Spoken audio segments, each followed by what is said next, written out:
बेटा ये देखिए विविध प्रश्नावली है, इसमें क्या कह रहा है, दिख नहीं रहा, एक मिनट रुक जाइए बेटा। हम्म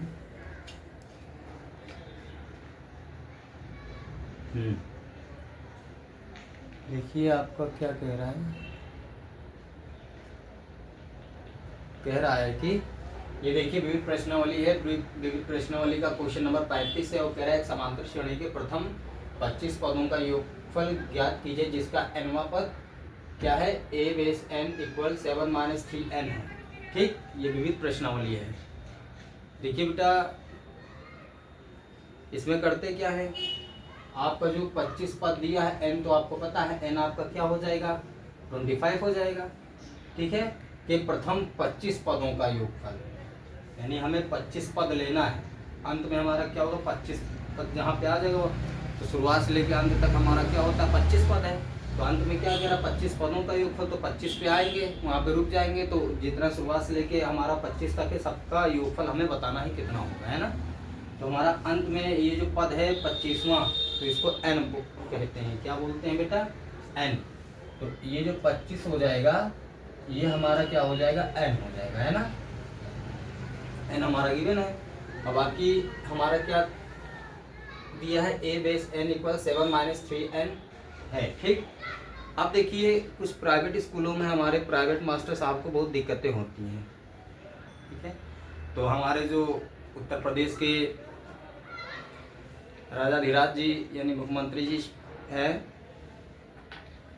उनसे हमारा, हम गुरुओं की तरफ से, हम अध्यापकों की तरफ से एक निवेदन है कि इन प्राइवेट स्कूलों पे थोड़ा शिकंजा कसें, क्योंकि अगर प्राइवेट स्कूलों में बच्चों की फीस तो बहुत महंगी है सब कोई जानता है, और तरह तरह की किताबें जो है,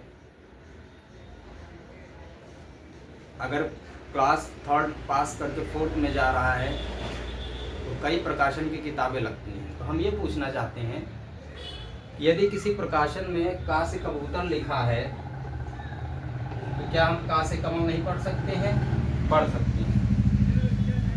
तो का से कबूतर कोई प्रकाशन दे रहा है और का से कमल भी पढ़ाया जा रहा है, तो कौन पढ़ा रहा है, एक अध्यापक पढ़ा रहा है, तो अध्यापक तो बता ही देगा कि बेटा का से कबूतर भी होता है और का से कमल भी होता है। थोड़ा ये मैं बता दे रहा हूँ शुरुआत में, क्योंकि आजकल हमारे जो प्राइवेट मास्टर साहब हैं वो बहुत परेशान है। कारण क्या है, स्कूल, क्योंकि जो प्राइवेट हमारे जो अध्यापक हैं वो भी अपने बच्चों को अच्छी तरह शिक्षित नहीं कर पा रहे हैं, है ना।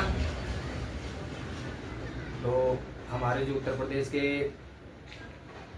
शासनकाल के जो हमारे अध्यक्ष यानी कि माननीय मुख्यमंत्री जी हैं, तो उनसे हमारा यही विनम्र निवेदन है कि जितने प्राइवेट स्कूल हैं, चाहे यूपीएससी हो, सीबीएसई हो, कोई भी हो, कम से कम अपने उत्तर प्रदेश को इतना नया मोड़ दिए हैं, थोड़ा शिक्षा के क्षेत्र में भी माहौल चेंज कर दे कि हर विद्यालय में एक ही प्रकाशन की किताब लगे। अगर बच्चा पास कर ले जाता है, दूसरा बच्चा 3rd क्लास में आता है, तो उसकी किताब उसको दे दिया जाए, जिससे कि अब वो जिस बच्चे को दे रहा पता नहीं वो जो बच्चा एडमिशन कराया उसकी घर की स्थिति ठीक है कि नहीं ठीक है, लेकिन स्कूल वाले एडमिशन चार्ज बताइए, अगर एडमिशन कराए तो 10,000 तक एडमिशन यूपी बोर्ड में लग जाता है, बताइए, हिंदी मीडियम स्कूल में हैं। और हमारे जो अध्यापकगण स्कूल में पढ़ाने जाते हैं, बताइए, सुबह 7 बजे स्कूल में एंट्री मारते हैं और दोपहर में 3:30 बजे छोड़ा जाता है, 3:30 बजे, मनमानी चल रही है। इसको शिकंजा कसिए हमारे मुख्यमंत्री जी, अगर आपने उत्तर प्रदेश को चमकाया है तो शिक्षा पे विशेषकर ध्यान दीजिए, क्योंकि शिक्षा कोहिनूर है, हीरा है, और जिसको इसने ग्रहण कर लिया वो हीरे की तरह चमक जाता है। हमारे मुख्यमंत्री जी अवगत है, तो हम विनम्र निवेदन करते हैं, मैं भी एक टीचर हूँ और सभी हमारे जैसे टीचरों की तरफ से आपसे विनम्र निवेदन है कि प्राइवेट स्कूलों पर जरूर शिकंजा कसें। और आप देखिए प्राइवेट स्कूलों में शिक्षक दिवस होता है, कितना भ्रष्टाचार मचाए हैं। जब हमारा विद्यालय भ्रष्टाचार कर रहा है तो उसमें होने वाला बच्चा क्या भ्रष्टाचार नहीं फैलाएगा, होनहार बच्चा, वो भी आगे चल के कोनो अधिकारी बनेगा तो भ्रष्ट फैलाएगा। हर बच्चों से पैसा लिया जाता है, हर विद्यालय की मनमानी है, कोई 100 दे रहा, कोई 150 दे रहा है, जैसे लग रहा है कि प्रबंधक के बाप भिखारी थे, कटोरा लेके भीख मांगते हैं। बताइए, 100, 200, 150 रुपये एक एक बच्चे से लिया जाता है। अगर एक विद्यालय में मान लीजिए कि 800 बच्चे हैं एक विद्यालय में, मान लीजिए कि अगर 800 बच्चे हैं, मान लीजिए 800 बच्चे हैं और एक बच्चे से अगर 100 रुपये लिया जा रहा है, तो बताइए 8 में 2 जीरो बढ़ा दिए, इकाई दहाई सैकड़ा हज़ार 10,000 80,000 रुपये ले लिए, है ना। 80,000 रुपये स्कूल वालों ने 2 दिन में ले लिए। ये हमने 100 बताया है। अभी देखिए, अब तो महंगाई, जैसे मान लो महंगाई इसलिए बढ़ाई गई है जिससे हमारा देश आगे बढ़े। हालांकि महंगाई बढ़ाने का कोई वो नहीं है, इससे ये है कि अब लोग मेहनत करना सीख गए हैं और घर परिवार बढ़िया से चल रहा है। लेकिन स्कूल वाले और महंगाई बढ़ा दिए हैं। अब स्कूल वाले जब महंगाई बढ़ा दिए हैं तो स्कूल में भैया ये बताइए किसके बच्चे पढ़ेंगे? वही जो 2 नंबर का धंधा करता होगा, जो भ्रष्टाचारी होगा, उसे बच्चे पढ़ेंगे। और बाकी जो मजदूरी कर रहा है, जो ईमानदारी से पढ़ा पा रहा, अपने बच्चों को विद्यालय भेज पाएगा? अरे बेचारा भेजता होगा तो 2 वक्त की अगर रोटी खा रहा है तो समझ लीजिए 1 वक्त की रोटी खा रहा है। ठीक है, समझ रहे हैं कि नहीं? तो मान लीजिए 800 बच्चे हैं, 100 रुपये हमने बहुत कम बताया। अरे 2-2 250 मान लो 250 रुपये लेके चलो, 250 रुपये भी लिया जाता है। तो देखो ये पूरा जीरो हो गया, ये पूरा जीरो कर दीजिए, 40 हो गया, गुणा करिए इसको जीरो, 16 हो गया, 2 जीरो 0 2 0 0 2 8 16। जोड़ के बताओ। मान लो जोड़ने में हमारा गलत हो सकता है, लेकिन एक बार आप जोड़ लीजिएगा। इकाई दहाई सैकड़ा हज़ार बहुत ज़्यादा हो रहा है, बहुत ज़्यादा हो रहा है। ठीक, एक बार देखिए, इनको गुणा करके देखिए। मान लीजिए 800 बच्चे हैं, 800 बच्चे हैं और 250 रुपये पढ़ रहा है। 8 से गुणा कर दो, 8 0 0 8 पंजे 40 का 0 4 8 3 16 4 20। अब इस 20 में 2 जीरो बढ़ा दो, इकाई दहाई सैकड़ा हज़ार 10,000 लाख, 2 लाख रुपए कमा लिए स्कूल वाले। क्या कर लिए? 2 लाख रुपए कमा लिए। बताओ, स्कूल है हमारा भ्रष्ट है। तो मुख्यमंत्री जी से निवेदन है कि स्कूलों पे जो शिकंजा कसे वो फीस घटा दे धर के, और स्कूलों की फीस मिनिमम करें, जिससे कि गरीब घर का बच्चा भी इंग्लिश पढ़ना सीखे। इंग्लिश मीडियम हो, हिंदी मीडियम हो, CBSE बोर्ड हो, SSC बोर्ड हो, कोई भी बोर्ड हो। बताइए 250 रुपये अगर एक बच्चे दे रहे हैं और पूरा बच्चा नर्सरी से लेके पूरे, अरे उससे बेटर क्या है? प्रबंधक को, जो स्कूल का प्रबंधक है 250 150 रुपये ले रहा है, वो और उसका बाप जो प्रबंधक, हम डरता नहीं हूँ, मैं डरता नहीं हूँ ना, मैं किसी विद्यालय में पढ़ाता हूँ, भोलेनाथ का भक्त हूँ, मंदिर में रहता हूँ, बढ़िया बिंदास पढ़ाता हूँ, डरता किसी से नहीं हूँ। ठीक है, तो प्रबंधक पे शिकंजा कसा जाए। अगर प्रबंधक नहीं कर पा रहा है तो उस स्कूल को एकदम सील करा दिया जाए।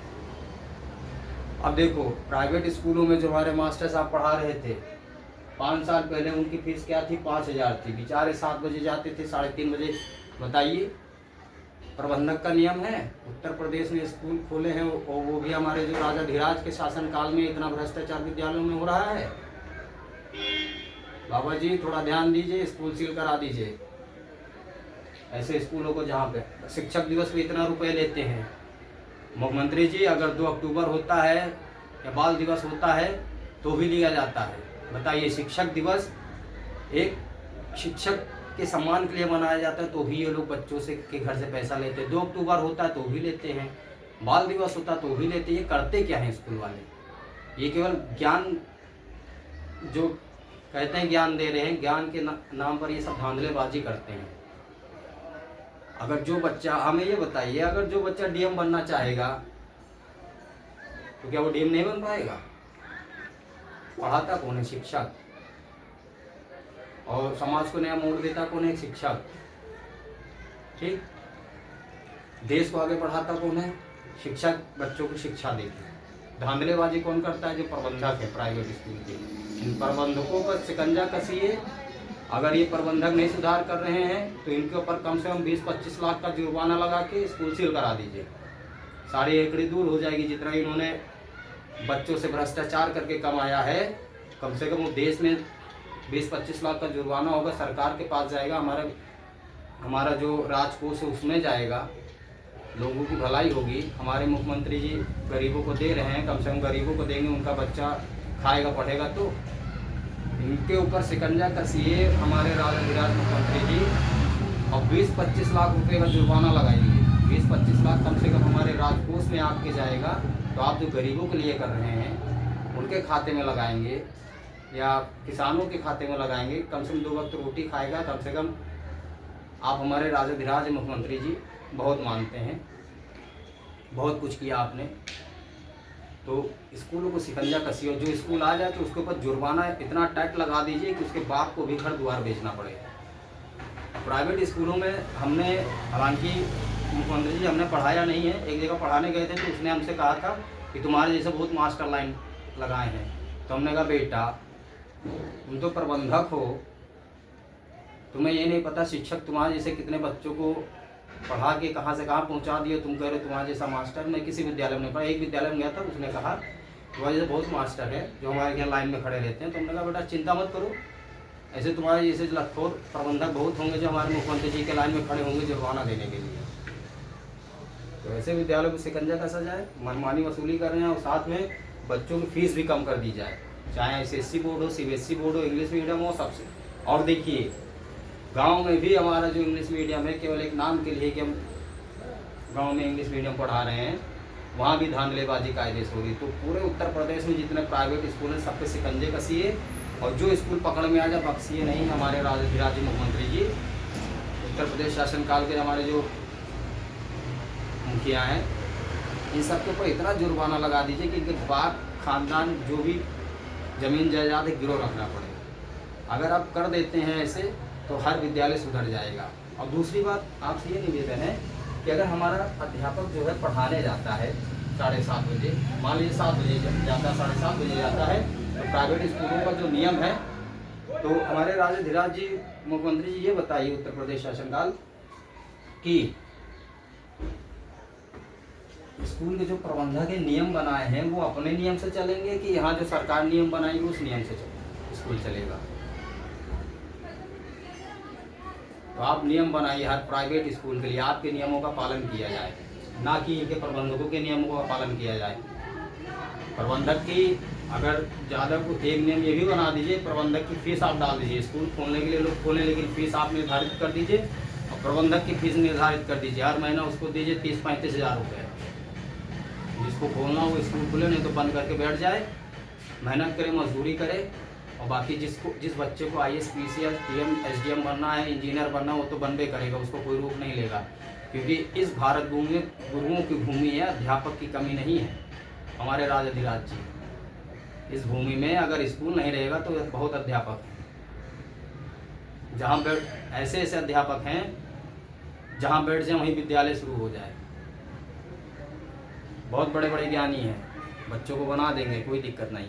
ऐसे स्कूल पे शिकंजा कसा जाए और अध्यापकों की फीस भी निर्धारित कर दी जाए। बताइए अध्यापक पूरा जीवन एक प्राइवेट स्कूल में लगा देता है लेकिन उसकी फीस बढ़ती नहीं है। 7 बजे बेचारा जाता है, अपना घर परिवार छोड़ के जाता है, खाना खा के नहीं जाता है। आज भी उसकी पहले भी 8,000 थी, आज मान लीजिए 400-500 बढ़ा दिए होंगे। अरे कम से कम अगर अध्यापक आपका पुराना हो गया है तो उसकी कम से कम 20 से 25 हज़ार तो सैलरी करिए। 20 से 25 हज़ार आप बच्चों को लूट रहे हैं, बच्चों से ले रहे हैं कम से कम 800 रुपये 700 रुपये पर मंथ। एडमिशन ऐसा करा देते हैं कि चलो हम ठीक है माफ़ कर देते हैं, करा दीजिए, ऐसा लग रहा है एहसान कर रहे हैं। अरे एडमिशन बताओगे 2,000 रुपये लोगे तुम, 1500 तो भाई गार्जियन जिसको नहीं पता चलो खुश हो जाएगा, 500 रुपये छोड़। लेकिन जो बीच बीच में घुसखोरी की आप करके ले लेते हो, ये भी तो बताओ गार्जियनों को कि हम यहाँ माफ़ कर रहे हैं लेकिन आगे चल के तुम्हारी कटाई काट लेंगे। हर गार्जियन का गर्दन काटा जाता है प्राइवेट स्कूलों में, किसी ना किसी वक्त, कहीं आइडेंटिटी कार्ड, कहीं कुछ। भैया हमारा बच्चा बनना चाहेगा बन जाएगा, कोई रोक नहीं पाएगा। गुरुओं को भूमि है और हमारे जितने गरीब घर के बच्चे हैं तो इनको तो नसीब ही नहीं होता है, क्योंकि इतनी हाई फाई फीस भैया वही दे पाएगा जिसका पिता महीने का जो है कम से कम 40-50 हज़ार रुपये 60 हज़ार रुपये कमाता होगा। लेकिन गरीब घर के बच्चे कहाँ कर इंग्लिश सीख पाएंगे। राजाधिराज जी उत्तर प्रदेश शासनकाल मुख्यमंत्री जी ध्यान दीजिए कि हमारे यहाँ अधिकतर जनसंख्या गरीबों की है। उन्हें हम गरीब कहते हैं लेकिन वो गरीब कोहिनूर हैं जिनकी वजह से हमारा पूरा देश थमा है। मान लीजिए अगर गरीबों को एक साइड कर दिया जाए, अमीरों को एक साइड कर दिया जाए, बताइए कोहिनूर कौन होगा? कोहिनूर आप गरीबों में पाएंगे, ना कि जो अमीर हैं इसमें पाएंगे। कई प्रकार के, जिस प्रकार का कोहिनूर हीरा चाहेंगे उस प्रकार का कोहिनूर हीरा आपको गरीबों के यहाँ मिलेगा। तो जहाँ पे मिल रहा है उनका सपोर्ट करिए, उनके बच्चे शिक्षित हों, थोड़ा ध्यान दीजिए। और हमारे प्राइवेट अध्यापकों की फीस निर्धारित कर दीजिए, बेचारे बहुत मेहनत करते हैं और प्राइवेट वाले देते नहीं हैं। बताइए 7 बजे 7:30 बजे स्कूल जाते हैं, 3 साढ़े 3 बजे छोड़ा जाता है। जब स्कूल वाले अपराध कर रहे हैं और कहेंगे हम अपराधी नहीं हैं, इतना मीठा मीठा बोलेंगे। तो मुख्यमंत्री जी ऐसे स्कूल वाले अगर मीठा बोलें तो उनके आगे हमारे जैसे अध्यापक हों, ले जाके पूरे गुजियक चाशनी ही लुढ़का दें, लो बेटा तुम मीठा बोल रहे हो, तुमको चाशनी दे रहे हैं, लपेट उठो, जीवन भर इसे लपेटे रहो।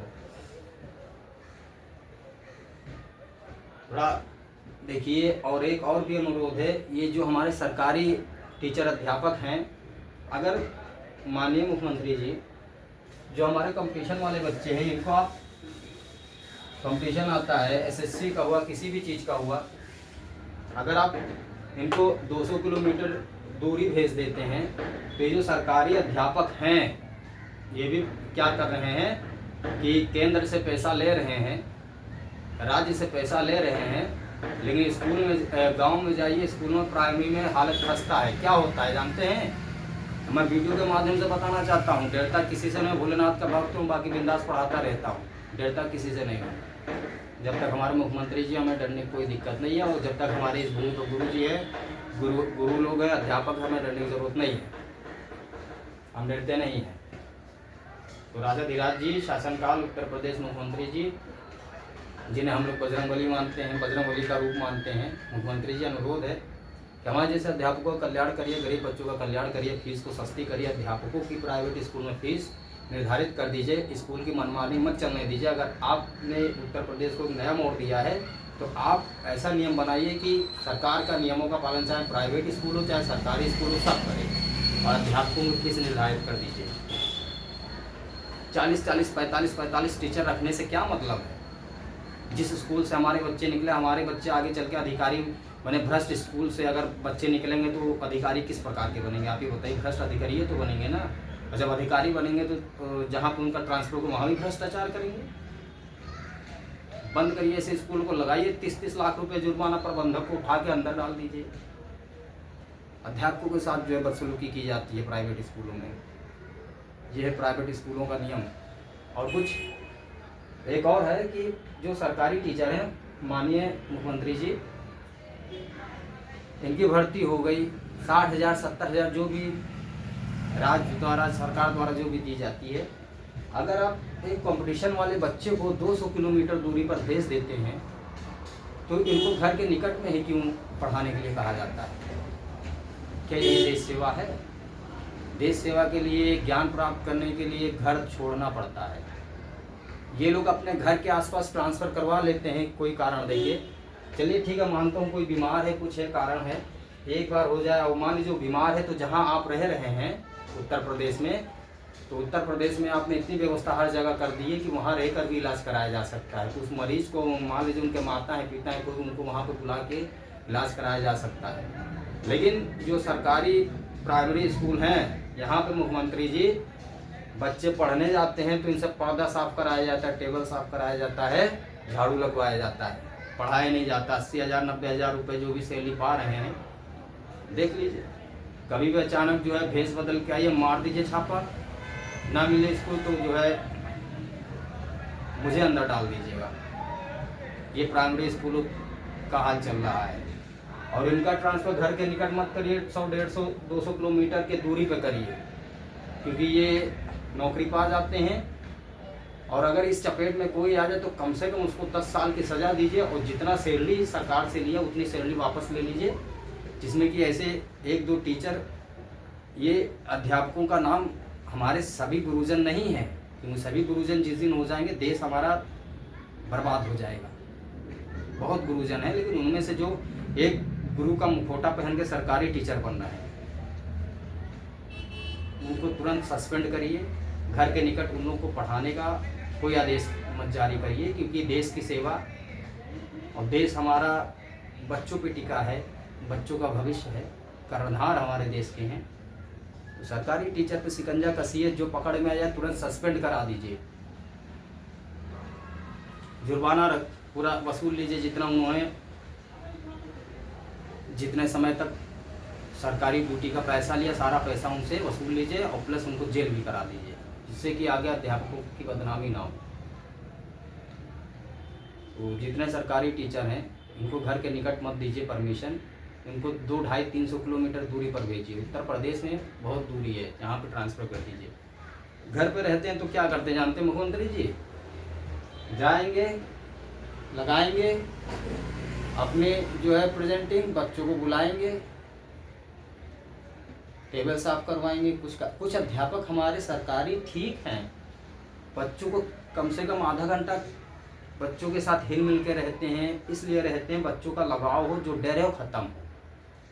मैं भी एक टीचर हूँ, हमारे पास भी छोटे बच्चे आते हैं, तो मैं जो छोटे बच्चे उनसे लगाव रखता हूँ, जिससे इनको कुछ ना आए तो मैं बता दूँ, वो ठीक है। लेकिन अब बच्चों से झाड़ू लगवाओ, पोछा लगवाओ, पर्दे साफ कराओ, जाओ वहाँ बढ़िया आराम से पान खा के कुर्सी पर बैठे रहो, सरकार की खाओ, सरकार की थाली में छेद करो। ऐसे अध्यापक नहीं होते, भ्रष्ट सामाजिक जो है भ्रष्टाचारी हैं। ऐसे अध्यापकों को जो है सस्पेंड करिए तुरंत।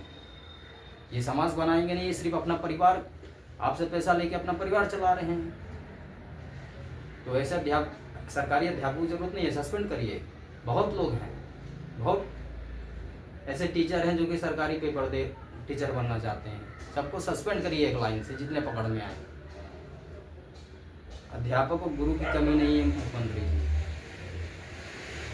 इनके घर के निकट बिल्कुल पढ़ने का जो है आश्वासन मत दीजिए। इनको 200, 250, 300 किलोमीटर दूरी पर, अगर मान लीजिए मैं एक प्राइवेट टीचर हूँ, मेरा भी घर जो है कम से कम यहाँ से 200 किलोमीटर दूरी पर है, 200 किलोमीटर छोड़ के यहाँ पे अपनी तैयारी भी कर रहा हूँ, पढ़ा भी रहा हूँ।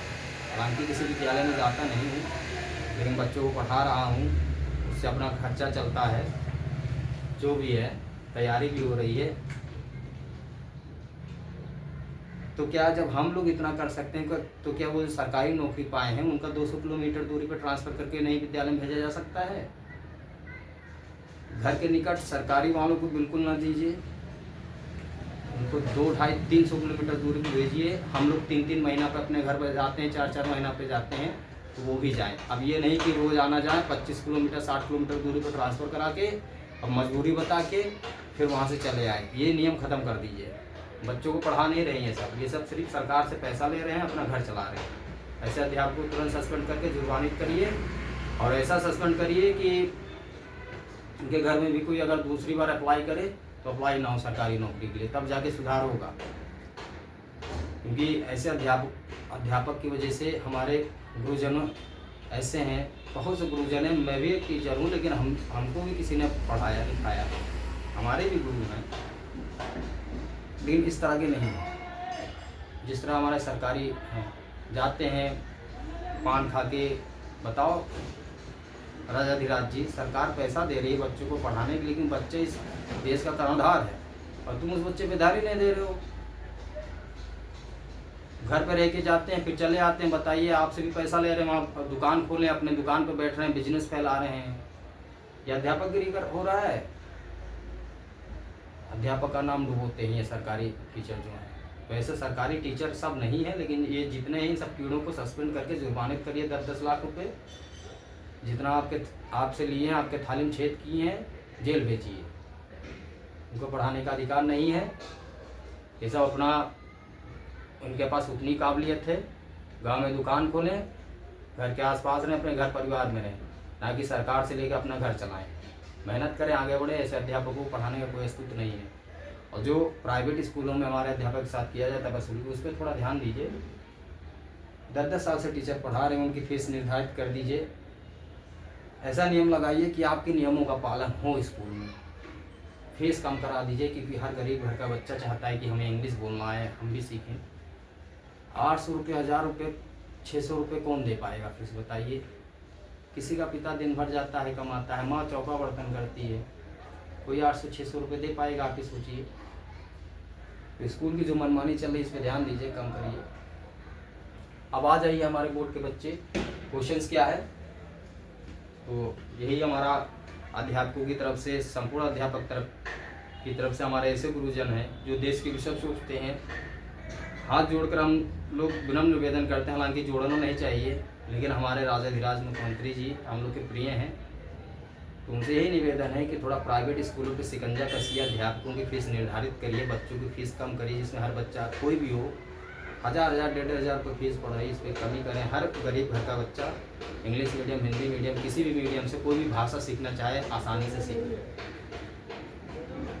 और सरकारी पे थोड़ा अमल करिए, बहुत भ्रष्टाचारी हैं, वो अध्यापक नहीं हैं, वो सिर्फ देश को गुमराह करने वाले, समाज को गुमराह करने वाले हैं, टाइम पास करने वाले हैं।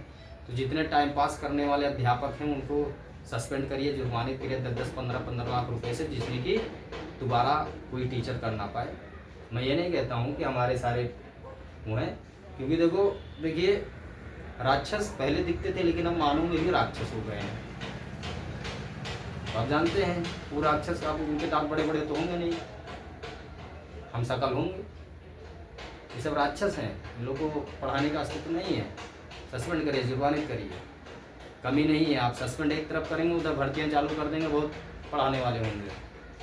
भारत की भूमि गुरुओं की भूमि है, गुरुओं की कमी नहीं है अध्यापकों की, लेकिन ऐसे अध्यापक समाज को एक बर्बाद कर देंगे। जो सरकारी अध्यापक हैं टाइम पास करते हैं, टाइम पास करने जाते हैं, देश समाज का भविष्य नहीं संभालते हैं, इनको सस्पेंड करिए।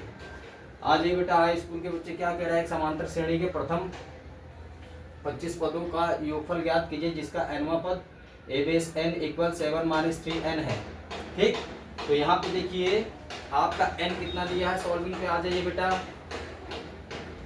सॉल्विंग पे आ जाइए। n आपका कितना दिया है, n आपका 25 दिया है बेटा। ठीक, और देखिए क्या कह रहा है, a n = 7 - 3n है। ठीक, इफ यहाँ पे लिखिए इफ मीन्स होता है यदि n = 1 हम ले लेते हैं, तो देखो n है तो a1 हो जाएगा, 7 - 3 × n की जगह हमने 1 लिया है, तो यहाँ 1 रख दो, तो a1 यानी प्रथम पद तुम्हारा इससे निकल आएगा, 7 - 3 हो गया। ठीक, तो प्रथम पद आपका क्या हो गया, 4 हो गया, यानी प्रथम पद आपका क्या हो गया, a1 आपका 4 हो गया। ठीक, अब देखिए शायद दिखने में दिक्कत हो रहा होगा, थोड़ा देखिएगा। ठीक है, अब देखिए a हमारा इतना हो गया ना, दिक्कत हो रहा है जी, थोड़ा रुकिए, क्या करें। हाँ ठीक है, देखिए a हमारा 4 हो गया ना। अब हमको क्या करना है, n भी हमको पता, n हमारा कितना है 25, हमने a बराबर 1 इसलिए लिया क्योंकि प्रथम पद का होना जरूरी है। इसमें 25 पदों का हमें क्या ज्ञात करना है, योगफल।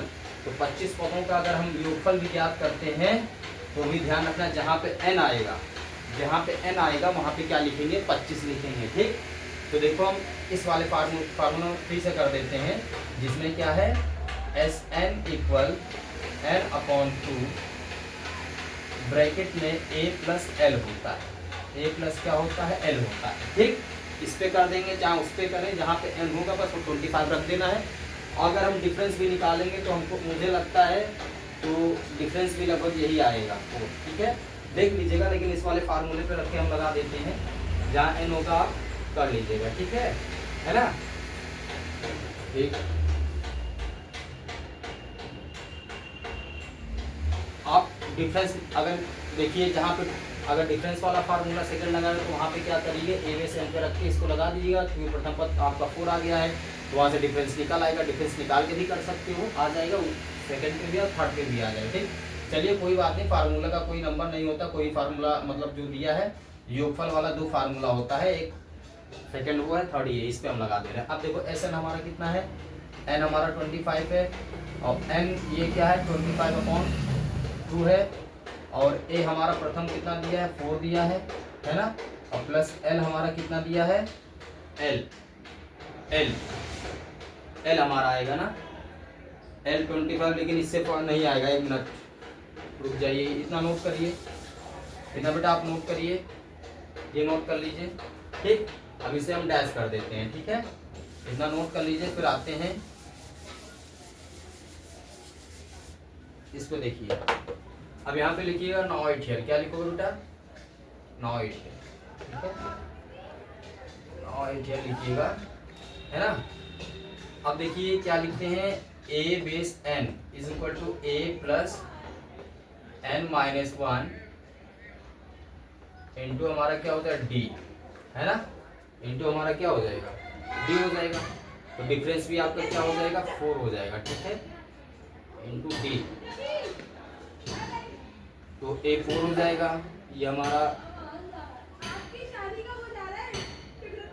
n हमारा कितना हो जाएगा 25वां पद है ना बेटा। एक मिनट रुक जाइए, ये लिखिए पहले 7 माइनस 3n, ठीक, ये हमारा क्या है 25 है।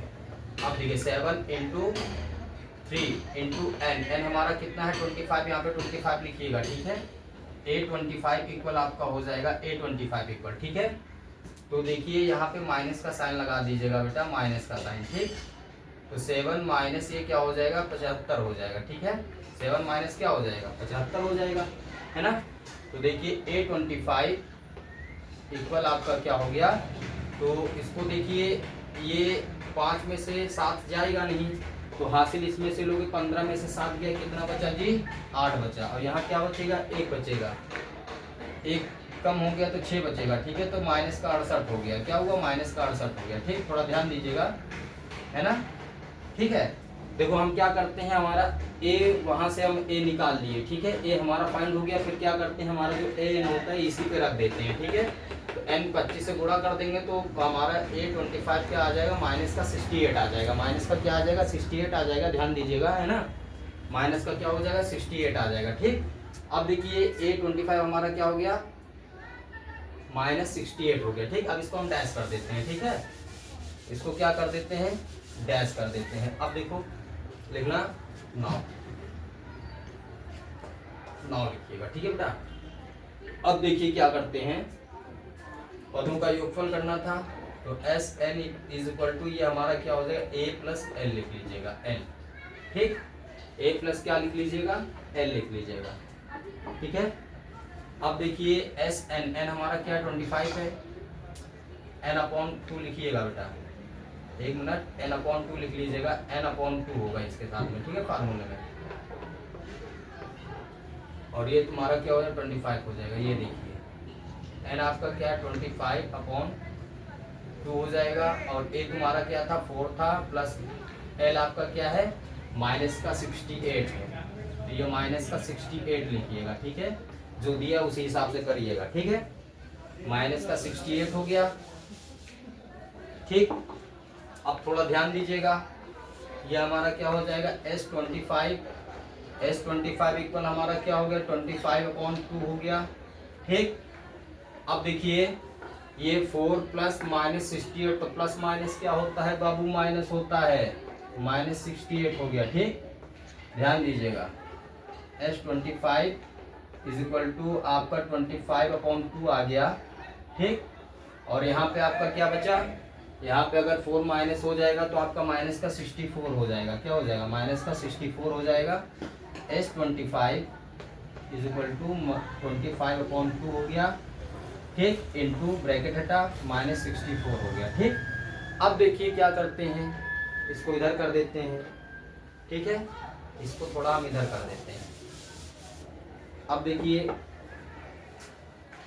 S25 इज इक्वल टू तुम्हारा क्या हो 2 से इसको कट कर दो, 2 3 जा 6 और 2 2 जा 4 हो गया, तो वहाँ पे 25 गुणे माइनस 32 हो जाएगा, यानी माइनस का बचेगा ना, 25 गुणे माइनस 32, ठीक। तो 25वां पदों का योगफल 25 गुणे माइनस 32 है ना, उसको नोट कर लीजिए, उसको नोट कर लीजिए, दिख नहीं रहा है, ठीक है, नोट कर लीजिए, है ना, इसको नोट कर लीजिए। अब देखिए क्या करते हैं, इसको चेक कर लेते हैं कि 25 गुणे माइनस 32 से गुणा करो, देखो 2 पंजे 10, 2 दूनी 4 1 5, 3 पचे 15, 3 दूनी 6 1 7, 0 0 8, ये कितना हो गया माइनस 800, ठीक। क्या हो गया, माइनस का 800 हुआ, तो इसको और भी लिख सकते हो, और करके S25 में क्या लिख लेना, 800। ठीक है, 25 पदों का योगफल पूछा है, तो हमने निकाला -800 आया, लेकिन और करके 800 लिख सकते हो। ठीक है, यानी 800 भी हो सकता है। ठीक, तो हमेशा ये ध्यान रखना, इसमें क्या किया, 25 पदों का योगफल था, तो 25 पदों का योगफल का मतलब हमारा n कहाँ क्या हो जाएगा, 25 हो जाएगा। फिर हमने क्या किया, a निकाला, क्या निकाला था, a निकाला था। ठीक है, a हमने निकाला था ना, a के बाद क्योंकि इसमें योगफल में हमने फार्मूला नंबर 3 रखा, जिसमें था SN = n/2 ब्रैकेट में a + l था। ठीक, तो a निकाला था, a हमारा कितना आया था, 4 आ गया था। ठीक है, फिर उसके बाद हमने क्या किया, इसी फार्मूले पे रख दिया था, an = ये, तो n हमारा ये है, तो क्या आया था, A25 = 7 -3 × 25, तो माइनस का कितना आ जाएगा, 75 है, 75 में से इसको घटाए थे, हमारा कितना आया था, -68 आया था, है ना। तो हमारा an कितना, मतलब A25वां पद मतलब A25 हमारा कितना है, -68 आया था। फिर अब an हमारा क्या होता है, l होता है, तो जहाँ पे a + l था, तो l के प्लेस पे हम क्या रख देंगे, A25 की वैल्यू क्या आई थी, -68, है ना, वही रखे थे, वही रखने के बाद सॉल्व कर दीजिएगा। ठीक है, आपका आंसर आ जाएगा। तो अगर देखो इसमें हमारा क्या है, 25वां पदों का योगफल -800 आया है, लेकिन इसको हम क्या, 25वें पदों का योगफल 800 लिख सकते हैं। ठीक है, ओके, ठीक, थैंक यू।